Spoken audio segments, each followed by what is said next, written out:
Hello everyone. ഇന്ന് O E ടിയുടെ പുതിയൊരു സെക്ഷൻ ക്ലാസ്സിലേക്ക് എല്ലാവർക്കും സ്വാഗതം. ഇന്നത്തെ ദിവസം ലിസണിങ്ങിനെ കുറിച്ചുള്ള ഒരു ക്ലാസ് ആയിട്ടാണ് ഞാൻ വന്നിരിക്കുന്നത്. പൊതുവെ കുട്ടികളുണ്ടാവുന്ന കുറച്ച് ഡൗട്ട് നിങ്ങൾക്ക് ഹെൽപ്ഫുള്ളായിട്ട് എക്സാമിന് വേണ്ടിയിട്ടുള്ള പ്രിപ്പറേഷൻ ഒരുങ്ങുന്ന കുട്ടികൾക്ക് വേണ്ടിയിട്ടുള്ള ഒരു ക്ലാസ്സാണ് ഇന്ന് ഞാൻ ഉൾപ്പെടുത്തിയിരിക്കുന്നത്. സോ ക്ലാസ്സിലേക്ക് എല്ലാവർക്കും സ്വാഗതം. ലിസണിങ് മൊഡ്യൂളിനെ കുറിച്ച് നമുക്ക് എല്ലാവർക്കും അറിയാം. 42 ക്വസ്റ്റ്യൻസ് ആണുള്ളത്. അതിൽ 30 റൈറ്റ് ആൻസേഴ്സ് കിട്ടുമ്പോഴാണ് നമുക്ക് 350 ബി സ്കോർ കിട്ടുക. 1 ആണ് എക്സാം. ഓഡിയോ ഓൺലി വൺസ് മാത്രമേ പ്ലേ ചെയ്യുകയുള്ളൂ. അപ്പോൾ നമുക്ക് സ്പീഡ് ഉണ്ടായിരിക്കണം. ഫിൽ ഇൻ ദ ബ്ലാങ്ക്സ് ആണ് എ പാർട്ടിൽ 1 to 24 ക്വസ്റ്റ്യൻസ്. 1 to 12 30 സെക്കൻഡ്സ് ആദ്യം തരും. അത് നമ്മൾ വായിച്ചു നോക്കണം. പ്രത്യേകിച്ച് ഫിൽ ഇൻ ദ ബ്ലാങ്ക്സിന് തൊട്ട് മുന്നവും തൊട്ട് ശേഷവും എഴുതിയിരിക്കുന്ന വാക്ക് കൃത്യമായിട്ട് വായിക്കണം. മിക്കവാറും അത് പുറകിലുണ്ടായിരിക്കുന്നത് എബൌട്ട്, ഫോർ, വിത്ത് ഇങ്ങനെയൊക്കെ ഉള്ളതാണെങ്കിൽ അവർ ആ വിത്ത് എന്ന് പറഞ്ഞിട്ട് പറയുന്ന വാക്ക് തന്നെ നമ്മൾ എഴുതണം. ഫോർ എക്സാമ്പിൾ വിത്ത് ഫീവർ എന്നാണെങ്കിൽ വിത്ത് കഴിഞ്ഞിട്ടാണ് ആ ഫിൽ ഇൻ ദ ബ്ലാങ്ക്സ് കിടക്കുന്നതെങ്കിൽ ഫീവർ ആണ് അവിടെ എഴുതേണ്ടത്. അങ്ങനെയുള്ള വാക്കുകളെല്ലാം ശ്രദ്ധിക്കണം. നെക്സ്റ്റ് 30 into 24 അതുപോലെ തന്നെ 30 സെക്കൻഡ്സ് നമുക്ക് തരും. നമ്മൾ പ്രിപ്പയർ ചെയ്യുക, അതിനുശേഷം കേട്ടെഴുതുക. മാക്സിമം നമ്മൾ ഒരു 20 മേലെ നമ്മുടെ 24 നിന്ന് മേടിക്കാനായിട്ട് ശ്രമിക്കുക. ബി പാർട്ടിൽ 6 ക്വസ്റ്റ്യൻസ് ആണുള്ളത്. 6 ഡിഫറെൻറ്റ് എക്സ്ട്രാക്റ്റ് ആണ്. ക്വസ്റ്റ്യന് ശേഷം ഓപ്ഷൻ വായിച്ചു നോക്കി അതും ഫോളോ ചെയ്യുക. C part again divided into 2 parts ആണ്. 31 to 37, 37 to 42. അതിലും 6 ക്വസ്റ്റ്യൻസ് ആണുള്ളത്. ഈച്ച് ക്വസ്റ്റ്യൻസ് 3 ഓപ്ഷൻസ് ആണുള്ളത്. അപ്പോൾ ഇത്രമാണ് മൊത്തത്തിൽ ലിസണിങ്ങിനെ കുറിച്ചുള്ളത്. ബിഗിനേഴ്സിന് വളരെ ഹെൽപ്ഫുൾ ആയിട്ടുള്ള ക്ലാസ്സാണ്. കൃത്യമായിട്ട് ഇത് ഫോളോ ചെയ്യുക. എ പാർട്ടിനെ കുറിച്ചാണ് ഇന്ന് ഞാൻ കൂടുതലായിട്ട് ഡിസ്കസ് ചെയ്യുന്നത്.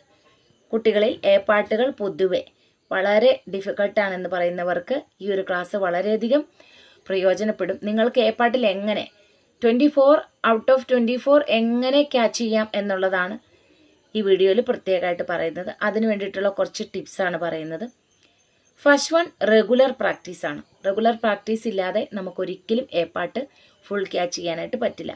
ലിസണിങ് 350 വേണം എന്ന് ഉദ്ദേശിക്കുന്ന കുട്ടികൾ എപ്പോഴും എ പാർട്ട് കൃത്യമായിട്ട് പഠിച്ചേ മതിയാകുള്ളൂ. അപ്പോൾ 24 തന്നെ മേടിക്കണമെങ്കിൽ റെഗുലർ പ്രാക്ടീസ് വേണം. എത്ര മെറ്റീരിയൽ ഒരു ദിവസം ചെയ്യണം എന്നുള്ളത് അടുത്തൊരു ക്വസ്റ്റ്യൻ ആണ്. ആസ് മച്ച് ആസ് പോസിബിൾ എന്നേ ഞാൻ പറയുള്ളൂ.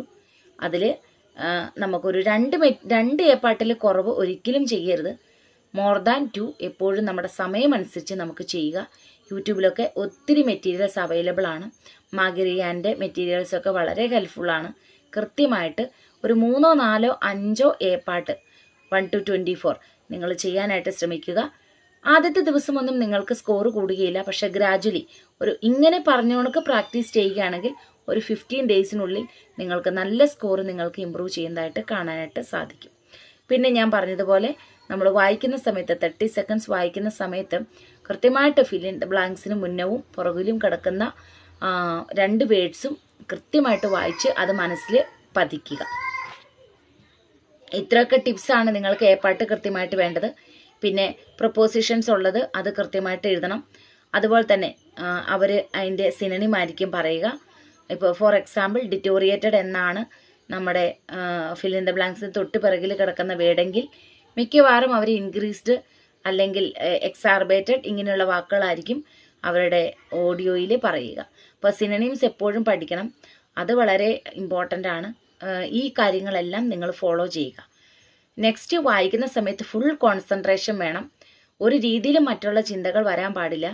പ്രത്യേകിച്ച് മോർണിംഗ് ടൈം നിങ്ങൾക്ക് ഉറക്കമൊന്നുമില്ലാത്ത നല്ല ഫ്രഷ് ആയിട്ടിരിക്കുന്ന സമയത്ത് നിങ്ങൾ പ്രാക്ടീസ് ചെയ്യാനായിട്ട് ശ്രമിക്കുക.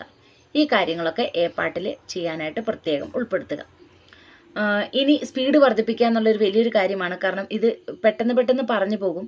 വളരെ സ്ലോ ആയിട്ടുള്ള കുട്ടികളാണെങ്കിൽ നോട്ടൊക്കെ എഴുതി ലിസണിങ്ങിൻ്റെ സി പാർട്ടൊക്കെ ഒന്ന് വെച്ച് കേട്ട് അതിൻ്റെ കൂടെ സ്പീഡിലൊന്ന് എഴുതി പോയി ഒന്ന് പഠിക്കുക. അതും ഒരു ബ്രെയിൻ വർക്കാണ്. അപ്പം ഈ കാര്യങ്ങളെല്ലാം കൃത്യമായിട്ട് ശ്രദ്ധിക്കുക. അതുപോലെ സ്പെല്ലിംഗ് എറർ വരുത്താതെ ചെയ്യാനായിട്ട് ശ്രമിക്കുക. നമ്മളിവിടെ ചെയ്യുമ്പോൾ 1 to 24 ഒരു എഴുതാനായിട്ട് പ്രത്യേകം ലിസണിങ്ങിന് വേണ്ടി ഒരു ബുക്ക് ഉണ്ടായിരിക്കണം.